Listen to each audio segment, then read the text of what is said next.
Assalamualaikum warahmatullahi wabarakatuh. Kami mahasiswa akuntansi kelas 03 SAK 003 ingin mempresentasikan hasil diskusi kami mengenai siklus pendapatan dengan dosen pembimbing Bapak Juli Ismanto yang beranggotakan 3 orang dengan saya sendiri, Lisa Luciana, dengan nomor NIM 2010111200121. Saya Rusman Nainggolan dengan NIM 20 10 11 20 16 10. Saya Adam Iftahudin dengan NIM 201011200126. Pemaparan pertama mengenai pengertian dan tujuan siklus pendapatan yang akan dijelaskan oleh saya. Saya akan memaparkan materi terkait siklus pendapatan, yaitu pengertian dari siklus pendapatan yang adalah rangkaian aktivitas dan bisnis kegiatan pemrosesan informasi terkait yang terus berulang dengan menyediakan barang dan jasa kepada para pelanggan dan menagih kas sebagai pembayaran dari penjualan tersebut. Adapun tujuan utama siklus pendapatan adalah untuk menyediakan produk yang tepat di tempat dan waktu yang tepat dengan harga yang sesuai pula. Adapun tujuan-tujuan khusus yang dicapai suatu perusahaan dalam pelaksanaan siklus pendapatan ada 6. Yang pertama yaitu mencatat permintaan penjualan secara tepat dan akurat. Yang kedua yaitu memverifikasi kelayakan kredit konsumen. Nomor 3 yaitu memberikan barang atau jasa pada waktu yang tepat dan cara yang benar. Nomor 4 yaitu mencatat dan mengklasifikasikan penerimaan kas secara tepat dan akurat. Nomor 5 yaitu membukukan penjualan dan penerimaan kas ke dalam akun konsumen dengan tepat. Adapun yang terakhir yaitu mengamankan kas sampai dilakukan penyetoran barang. Berikut adalah tujuan dari siklus pendapatan dan tujuan-tujuan khusus yang dicapai suatu perusahaan dalam pelaksanaan siklus pendapatan. Dan materi yang akan selanjutnya disampaikan oleh rekan saya, Saudara Rusmanko, dipersilahkan. Terima kasih. Di sini saya akan menjelaskan tentang siklus pendapatan dan flowchart. Pertama, saya akan menjelaskan fungsi siklus pendapatan. Menurut Jones dan Rama, siklus pendapatan adalah proses menyediakan barang atau jasa untuk para pelanggan dan menagih uangnya. Siklus pendapatan dari berbagai jenis organisasi yang berbeda adalah sama dan meliputi beberapa atau semua operasi sebagai berikut ini. Yang pertama, merespon pertanyaan pelanggan. Pertanyaan pelanggan bisa ditangani oleh tenaga penjual. Di beberapa industri, misalnya komputer dan peranti lunak, produk-produknya bersifat kompleks. Tenaga penjualan memainkan peran penting dalam membantu para pelanggan untuk memahami suatu produk, perusahaan dan memilih produk yang sesuai untuknya. Kedua, membuat perjanjian dengan pelanggan untuk menyediakan barang dan jasa di masa yang akan datang. Contoh dari perjanjian tersebut meliputi pesanan pelanggan untuk produk atau jasa serta kontrak antara perusahaan dengan pelanggan untuk penyerahan barang atau jasa di masa depan. Karyawan yang penting di dalam fungsi ini adalah petugas pencatat pesanan dan tenaga penjualan. Menyediakan jasa atau mengirim barang ke pelanggan. Cara fungsi ini sangat penting dalam proses pendapatan. Untuk jasa karyawan, pentingnya adalah para penyedia layanan. Untuk barang, petugas gudang dan pengiriman memainkan peran yang aktif. Keempat, mengakui klaim atas barang atau jasa yang disediakan. Pada kejadian ini, perusahaan mengakui klaimnya terhadap pelanggan dengan mencatat piutang dan menagih pelanggan. Kelima, menerima kas. Pada suatu waktu dalam siklus pendapatan, kas diperoleh dari pelanggan. Keenam, menyetor kas ke bank. Agen yang terlibat di sini adalah kasir dan bank. Ketujuh, menyusun laporan. Berbagai macam laporan mungkin dibuat untuk siklus pendapatan. Contohnya mencakup daftar pesanan, daftar pengiriman, dan daftar pengiriman kas. Juga memiliki 6 poin penting sebagai berikut. Yang pertama, mendapatkan pesanan dari pembeli. Yang kedua, mencatat dan memproses data penjualan. Yang ketiga, menyiapkan barang yang akan dijual kepada pembeli. Keempat, menyelenggarakan catatan piutang. Kelima, memindah bukukan transaksi ke buku besar. Keenam, menyusun laporan keuangan dan laporan lain yang diperlukan. Selanjutnya di sini saya akan menjelaskan flowchart. Apa itu flowchart? Flowchart adalah diagram yang menggambarkan alur kerja sebuah program. Di konteks yang lebih luas, bisa juga digunakan untuk menggambarkan proses sebuah sistem. Kerap juga digunakan di bidang medis, kimia, teknik, atau apapun yang membutuhkan visualisasi kompleks. Khusus di bidang pemrograman, diagram ini digunakan sejak proses pembuatan konsep, implementasi, evaluasi, dan debugging. Kompleksitas program komputer modern menuntut visualisasi terstruktur dan sistematis agar dapat menggambarkan secara rinci tentang bagaimana program akan bekerja. Singkatnya, flowchart adalah diagram yang menggambarkan alur kerja program mulai dari input, proses, dan output. Sekian dan terima kasih. Halo semuanya, saya Adam Miftahudin. Di sini saya akan menjelaskan mengenai manfaat flowchart dan flowchart untuk siklus pendapatan. Yang pertama, manfaat flowchart yaitu membantu memperjelas proses dengan kompleks.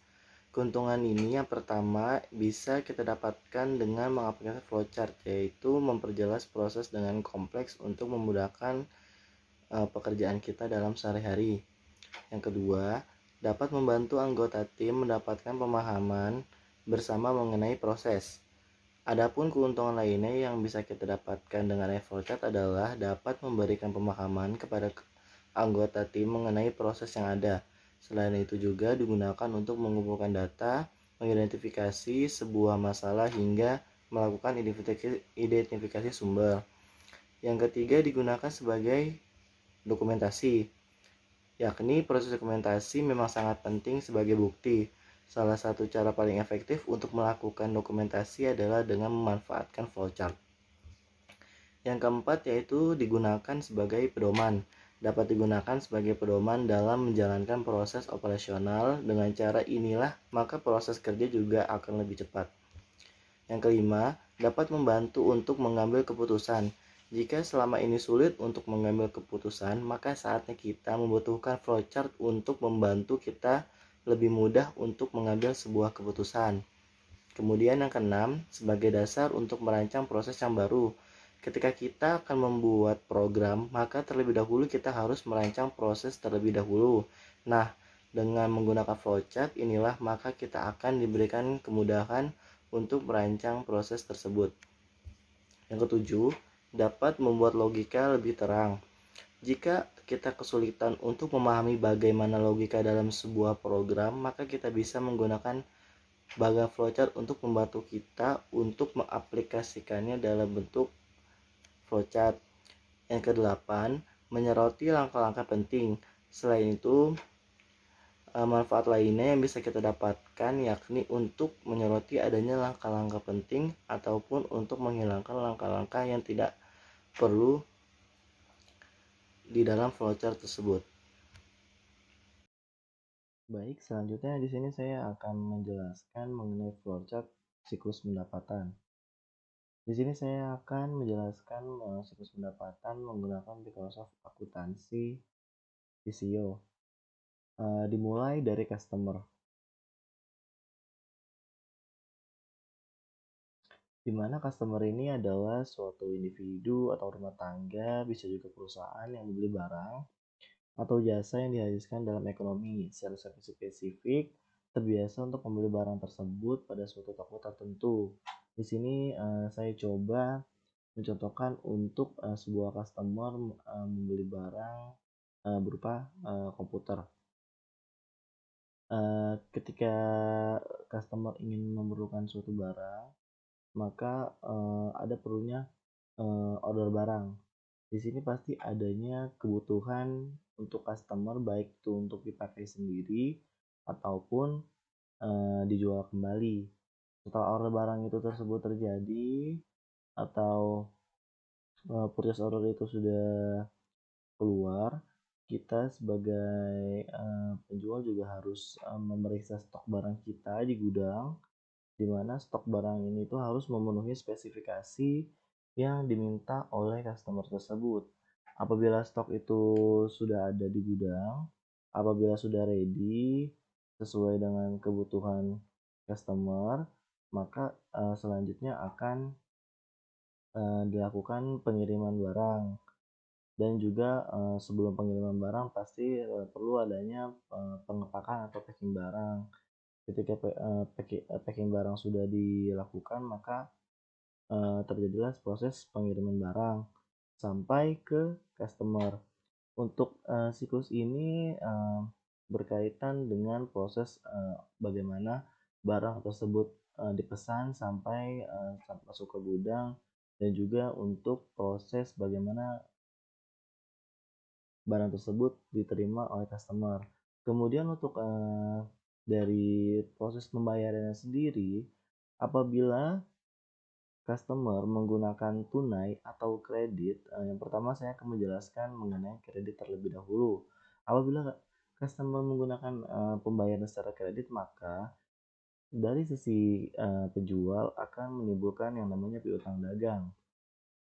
Piutang dagang ini timbul akibat adanya proses pemesanan barang yang pemesanannya tidak COD, cash on delivery, atau tidak tunai, melainkan menggunakan tempo dalam jangka waktu tertentu sesuai dengan kesepakatan antara penjual dan pembeli.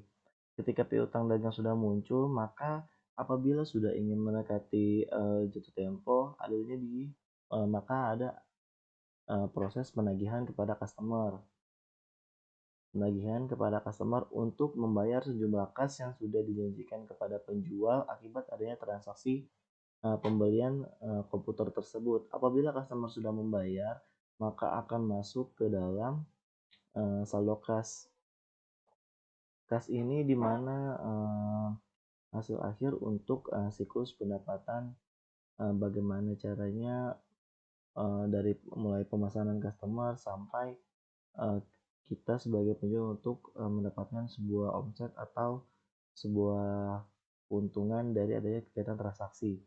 Kalau misalnya customer sudah, itu yang pertama, customer melakukan pembelian kredit. Apabila customer melakukan secara tunai, maka langsung ke bagian kas, dan ini maka kita sudah tidak ada kewajiban dan tanggung jawab untuk menagihkan sejumlah uang kepada customer, karena proses transaksi tersebut sudah selesai hingga barang sudah diterima oleh customer dan juga uang sudah masuk ke kita.